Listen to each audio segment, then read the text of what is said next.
श्री रामचरितमानस बालकांड अध्याय 7 तुलसीदास जी की दीनता और राम भक्तिमयी कविता की महिमा। मुझको अपना दास जानकर कृपा की खान आप सब लोग मिलकर छल छोड़कर कृपा कीजिए। मुझे अपने बुद्धि बल का भरोसा नहीं है, इसलिए मैं सबसे विनती करता हूँ। मैं श्री रघुनाथ जी के गुणों का वर्णन करना चाहता हूँ, परंतु मेरी बुद्धि छोटी है और श्री राम जी का चरित्र अथाह है। इसके लिए मुझे उपाय का एक भी अंग अर्थात कुछ लेश मात्र भी उपाय नहीं सूझता। मेरे मन और बुद्धि कंगाल है, किंतु मनोरथ राजा है। मेरी बुद्धि तो अत्यंत नीची है और चाह बड़ी ऊंची है। चाह तो अमृत पाने की है, पर जगत में जुड़ती छाछ भी नहीं। सज्जन मेरी ढिठाई को क्षमा करेंगे और मेरे बाल वचनों को मन लगाकर प्रेमपूर्वक सुनेंगे। जैसे बालक जब तोतले वचन बोलता है तो उसके माता पिता उन्हें प्रसन्न मन से सुनते हैं, किंतु क्रूर कुटिल और बुरे विचार वाले लोग जो दूसरों के दोषों को ही भूषण रूप से धारण किए रहते हैं, अर्थात जिन्हें पराये दोष ही प्यारे लगते हैं, हंसेंगे। रसीली हो या अत्यंत फीकी, अपनी कविता किसे अच्छी नहीं लगती, किंतु जो दूसरे की रचना को सुनकर हर्षित होते हैं, ऐसे उत्तम पुरुष जगत में बहुत नहीं है। हे भाई, जगत में तालाबों और नदियों के समान मनुष्य ही अधिक हैं, जो जल पाकर अपनी ही बाढ़ से बढ़ते हैं, अर्थात अपनी ही उन्नति से प्रसन्न होते हैं। समुद्र सा तो कोई एक बिरला ही सज्जन होता है, जो चंद्रमा को पूर्ण देखकर दूसरों का उत्कर्ष देखकर उमड़ पड़ता है। मेरा भाग्य छोटा है और इच्छा बहुत बड़ी है, परंतु मुझे एक विश्वास है कि इसे सुनकर सज्जन सभी सुख पावेंगे और दुष्ट हंसी उड़ावेंगे, किंतु दुष्टों के हंसने से मेरा हित ही होगा। मधुर कंठ वाली कोयल को कोय तो कठोर ही कहा करते हैं। जैसे बगुले हंस को और मेढक पपीहे को हंसते हैं, वैसे ही मलिन मन वाले दुष्ट निर्मल वाणी को हंसते हैं। जो न तो कविता के रसिक हैं और न जिनका श्री रामचंद्र जी के चरणों में प्रेम है, उनके लिए भी यह कविता सुखद हास्यरस का काम देगी। प्रथम तो यह भाषा की रचना है, दूसरे मेरी बुद्धि भोली है, इससे ये हंसने के योग्य ही है। हंसने में उन्हें कोई दोष नहीं। जिन्हें न तो प्रभु के चरणों में प्रेम है और न अच्छी समझ ही है, उनको ये कथा सुनने में फीकी लगेगी। जिनकी श्री हरि भगवान विष्णु और श्रीहर भगवान शिव के चरणों में प्रीति है और जिनकी बुद्धि को तर्क करने वाली नहीं है, जो श्री हरि हर में भेद की या ऊंच नीच की कल्पना नहीं करते, उन्हें श्री रघुनाथ जी की यह कथा मीठी लगेगी। सज्जनगण इस कथा को अपने जी में श्री राम जी की भक्ति से भूषित जानकर सुंदर वाणी से सराहना करते हुए सुनेंगे।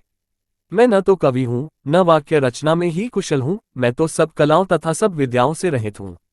नाना प्रकार के अक्षर, अर्थ और अलंकार, अनेक प्रकार की छंद रचना, भावों और रसों के अपार भेद और कविता के भांति भांति के गुण दोष होते हैं। इनमें से काव्य संबंधी एक भी बात का ज्ञान मुझमें नहीं है। यह मैं कोरे कागज पर लिखकर शब्दपूर्वक सत्य सत्य कहता हूँ। मेरी रचना सब गुणों से रहित है, इसमें बस जगत प्रसिद्ध एक गुण है। उसे विचार कर अच्छी बुद्धि वाले पुरुष, जिनके निर्मल ज्ञान है, इसको सुनेंगे। इसमें श्री रघुनाथ जी का उदार नाम है, जो अत्यंत पवित्र है, वेद पुराणों का सार है, कल्याण का भवन है और अमंगलों को हरने वाला है, जिसे पार्वती जी सहित भगवान शिव जी सदा जपा करते हैं। जो अच्छे कवि के द्वारा रची हुई बड़ी अनूठी कविता है, वह भी राम नाम के बिना शोभा नहीं पाती। जैसे चंद्रमा के समान मुख वाली सुंदर स्त्री सब प्रकार से सुसज्जित होने पर भी वस्त्र के बिना शोभा नहीं देती, इसके विपरीत कुकवि की रची हुई सब गुणों से रहित कविता को भी राम के नाम एवं यश से अंकित जानकर बुद्धिमान लोग आदरपूर्वक कहते और सुनते हैं, क्योंकि संतजन भौरे की भांति गुण ही को ग्रहण करने वाले होते हैं। यद्यपि मेरी इस रचना में कविता का एक भी रस नहीं है, तथापि इसमें श्री राम जी का प्रताप प्रकट है। मेरे मन में यही एक भरोसा है, भले संत से भला किसने बड़प्पन नहीं पाया। धुआं भी अगर के संत से सुगंधित होकर अपने स्वाभाविक रुवेपन को छोड़ देता है। मेरी कविता अवश्य भद्दी है, परंतु इसमें जगत का कल्याण करने वाली रामकथा रूपी उत्तम वस्तु का वर्णन किया गया है। इससे ये भी अच्छी ही समझी जाएगी। तुलसीदास जी कहते हैं कि श्री रघुनाथ जी की कथा कल्याण करने वाली और कलियुग के पापों को हरने वाली है। मेरी इस भद्दी कविता रूपी नदी की चाल पवित्र जल वाली नदी गंगा जी की चाल की भांति टेढ़ी है। प्रभु श्री रघुनाथ जी के सुंदर यश के संग से यह कविता सुंदर तथा सज्जनों के मन को भाने वाली हो जाएगी। शमशान की अपवित्र राख भी श्री महादेव जी के अंक के संग से सुहावनी लगती है और स्मरण करते ही पवित्र करने वाली होती है। श्री राम जी के यश के संग से मेरी कविता सभी को अत्यंत प्रिय लगेगी। जैसे मलय पर्वत के संग से काष्ठ मात्र चंदन बनकर वंदनीय हो जाता है, फिर क्या कोई काठ की तुच्छता का विचार करता है। श्यामा गो काली होने पर भी उसका दूध उज्ज्वल और बहुत गुणकारी होता है, यही समझकर सब लोग उसे पीते हैं। इसी तरह गंवारू भाषा में होने पर भी श्री सीताराम जी के यश को बुद्धिमान लोग बड़े चाव से गाते और सुनते हैं।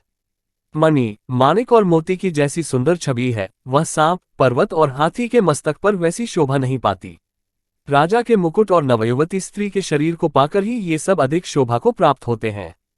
इसी तरह बुद्धिमान लोग कहते हैं कि सुकवि की कविता भी उत्पन्न और कहीं होती है और शोभा अन्यत्र कहीं पाती है, अर्थात कवि की वाणी से उत्पन्न हुई कविता वहां शोभा पाती है जहां उसका विचार, प्रचार तथा उसमें कथित आदर्श का ग्रहण और अनुसरण होता है। कवि के स्मरण करते ही उसकी भक्ति के कारण सरस्वती जी ब्रह्मलोक को छोड़कर दौड़ी आती हैं। सरस्वती जी की दौड़ी आने की वह थकावट रामचरित रूपी सरोवर में उन्हें नहलाए बिना दूसरे करोड़ों उपायों से भी दूर नहीं होती। कवि और पंडित अपने हृदय में ऐसा विचार कर कलियुग के पापों को हरने वाले श्री हरि के यश का ही गान करते हैं। संसारी मनुष्यों का गुणगान करने से सरस्वती जी सिर धुनकर पछताने लगती हैं कि मैं क्यों इसके बुलाने पर आई। बुद्धिमान लोग हृदय को समुद्र, बुद्धि को सीप और सरस्वती को स्वाति नक्षत्र के समान कहते हैं। इसमें यदि श्रेष्ठ विचार रूपी जल बरसता है तो मुक्तामणि के समान सुंदर कविता होती है।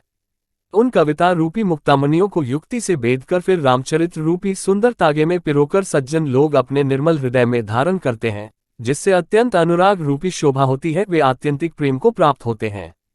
जो कराल कलियुग में जन्मे हैं, जिनकी करनी कौए के समान है और वेश हंस का सा है, जो वेदमार्ग को छोड़कर कुमार्ग पर चलते हैं, जो कपट की मूर्ति और कलियुग के पापों के भानरे हैं, जो श्री राम जी के भक्त कहलाकर लोगों को ठगते हैं, जो धन, लोभ, क्रोध और काम के गुलाम हैं और जो दीनगादीनगी करने वाले, धर्मध्वजी, धर्म की झूठी ध्वजा फहराने वाले, दंभी और कपट के धंधों का बोझ ढोने वाले हैं, संसार के ऐसे लोगों में सबसे पहले मेरी गिनती है। यदि मैं अपने सब अवगुणों को कहने लगूं तो कथा बहुत बढ़ जाएगी और मैं पार नहीं पाऊंगा। इससे मैंने बहुत कम अवगुणों का वर्णन किया है। बुद्धिमान लोग थोड़े ही में समझ लेंगे। मेरी अनेकों प्रकार की विनती को समझकर कोई भी इस कथा को सुनकर दोष नहीं देगा। इतने पर भी जो शंका करेंगे वे तो मुझसे भी अधिक मूर्ख और बुद्धि के कंगाल हैं। मैं न तो कवि हूँ, न चतुर कहलाता हूँ, अपनी बुद्धि के अनुसार श्री राम जी के गुण गाता हूँ।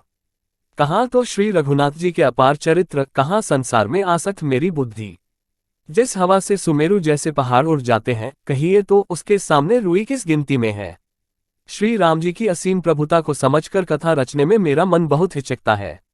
सरस्वती जी, शेष जी, शिव जी, ब्रह्मा जी, शास्त्र, वेद और पुराण ये सब नेति नेति कहकर पार नहीं पाकर ऐसा नहीं कहते हुए सदा जिनका गुणगान किया करते हैं। यद्यपि प्रभु श्री रामचंद्र जी की प्रभुता को सब ऐसी अकथनीय की जानते हैं, तथापि कहे बिना कोई नहीं रहा। इसमें वेद ने ऐसा कारण बताया है कि भजन का प्रभाव बहुत तरह से कहा गया है। अर्थात भगवान की महिमा का पूरा वर्णन तो कोई कर नहीं सकता, परंतु जिससे जितना बन पड़े उतना भगवान का गुणगान करना चाहिए, क्योंकि भगवान के गुणगान रूपी भजन का प्रभाव बहुत ही अनोखा है। उसका नाना प्रकार से शास्त्रों में वर्णन है।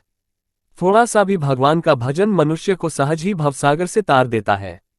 जो परमेश्वर एक है, जिनके कोई इच्छा नहीं है, जिनका कोई रूप और नाम नहीं है, जो अजन्मा, सच्चिदानंद और परमधाम है और जो सब में व्यापक एवं विश्व रूप है, उन्हीं भगवान ने दिव्य शरीर धारण करके नाना प्रकार की लीला की है।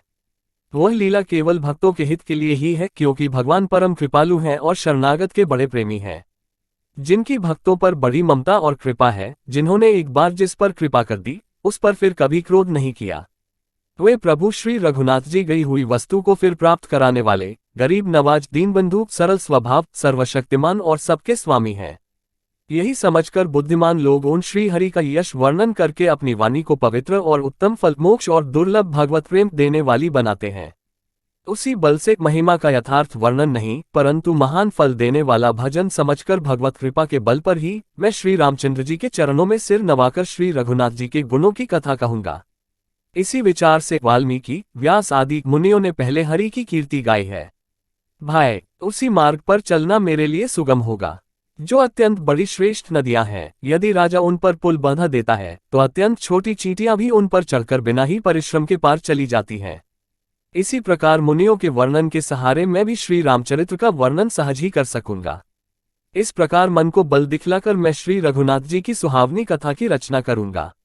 व्यास आदि जो अनेकों श्रेष्ठ कवि हो गए हैं, जिन्होंने बड़े आदर से श्री हरि का सुयश वर्णन किया है,